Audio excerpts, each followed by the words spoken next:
Guys, we have to talk.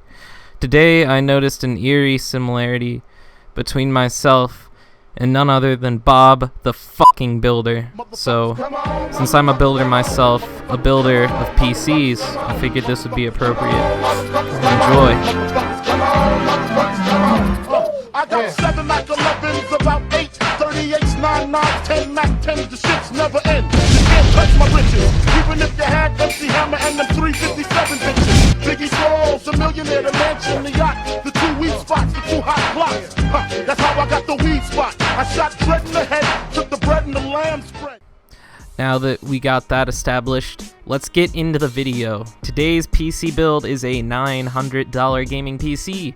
$900 is a pretty darn good budget for a gaming PC because the GPU prices lately, they have shifted upwards. The 1070 is about $400 compared to the 970, which was only $320 at launch. So the fact that these higher, well, they aren't the highest tier. A 1070 is kind of like mid-high tier. The mid-high tier graphics cards are about $80 more expensive, so it's shifted the price to performance brackets a little bit. So now $800 to $900 is really the sweet spot, whereas a few years ago it was about $700. So $900, very good budget right here for a gaming PC. At this budget, you can afford to get pretty much all the bells and whistles you'd want with a gaming PC. You're gonna get an SSD, you're gonna get 16 gigs of RAM, you're gonna get all kinds of stuff which, you know, kind of goes above and beyond the Call of Duty in a gaming PC. So let's get right into it. Starting off with the CPU, we have the Intel Core i5-6500. It is a quad-core Skylake Intel CPU. This thing is clocked at 3.2 gigahertz and turbos up to 3.6 gigahertz. It does not support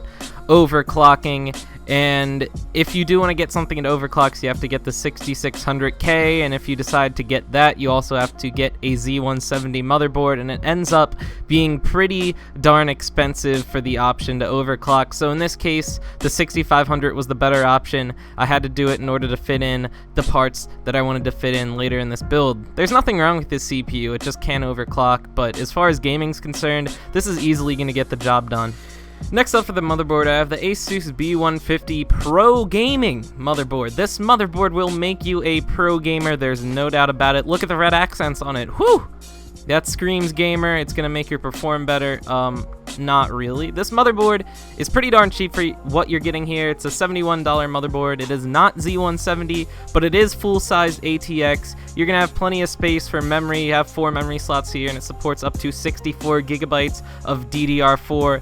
It has 6 SATA 6 gigabit per second ports, supports Crossfire, and overall, very good motherboard right here for the price. It also has USB 3.0 headers, which you expect on most modern day motherboards.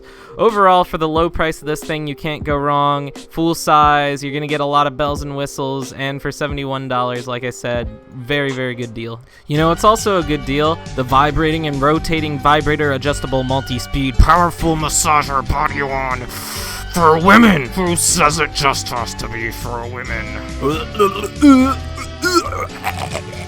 Shout out to vibrating and rotating vibrator adjustable multi-speed powerful massager body wand for women for sponsoring this video. I gotta make the YouTube money somehow. For the memory, I have Crucial 16 gigabyte kit of DDR4 clocked at 2133 megahertz. It's RAM, it does what it needs to do. You have 2 sticks, that leaves room for 2 more sticks after you throw these in the motherboard. 16 gigs of RAM is plenty for gaming, editing, it's plenty for the foreseeable future. You can't go wrong with this kit right here. Next up, I have the storage. We went with an SSD HDD configuration.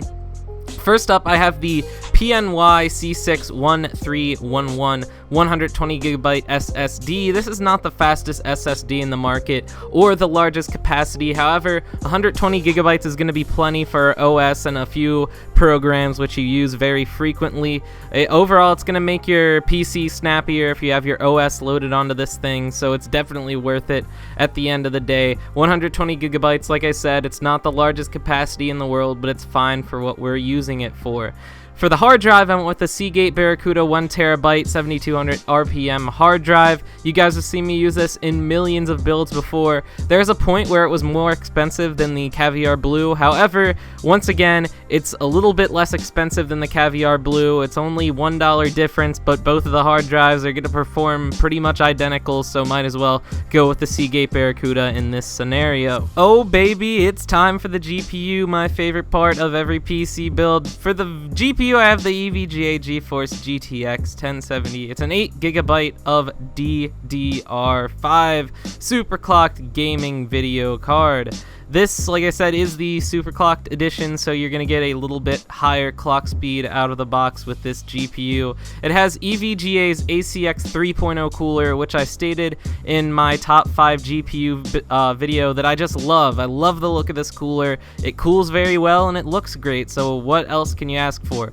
As far as gaming performance, this GPU is going to deliver you solid 1440p ultra setting performance in pretty much any game you can imagine. Expect to get 60 FPS no problem in most games at 1440p, and this GPU is going to last you for a very, very long time. The power consumption is very low. These things overclock ridiculously high. You can push 2 GHz with a video card like this. $395 here, so it is one of the cheaper 1070s, so you can't complain. Great GPU right here for the build. Next up for the case, I go with this a ton. It's the Corsair 200R ATX mid-tower case. It's only $45. It has USB 3.0 headers, so you can take advantage of your motherboard's little extra goodie there with the 3.0 headers. And overall, good cable management, good airflow, good room. Fits pretty much any GPU you can imagine. You really can't ask for much more out of a case. Has a simple, clean look that I really love. So right here, my favorite case, the Corsair 200R. Lastly, the power supply. I went with the Corsair Builder Series 600 watt 80 plus bronze certified power supply. This is actually what I have in my personal rig. It performs well. 600 watts going to be plenty for this build. PC components keep getting more and more efficient, so there's going to be a time when you have power supplies, you're going to be able to get away with so much less. But 600 watts, it's more than enough. Going to be good for the foreseeable future here. 80 plus bronze certified, so it has a little bit of efficiency there. Like I said, Corsair makes very reliable power supplies, by the way, so this is a very good option as far as future proofing goes. This thing's going to last 10, 20 years, who knows how long. Very good power supply right here. That's going to wrap up the build, guys, so I hope you enjoyed. If you did, leave a like rating, please. That really makes me happy. If you're interested in purchasing this PC, the links for the Amazon associate links are in the description for all these parts. So if you use those, I get a small kickback and it helps out my channel a lot. I'd really appreciate if you guys use those links. And I guess that about wraps it up. If you have a question, be sure to leave it in the comments, and these beautiful men and women in the /think tank will help you out. We'll solve the world's problems. We'll build PCs like madmen. Have a good night. Bye.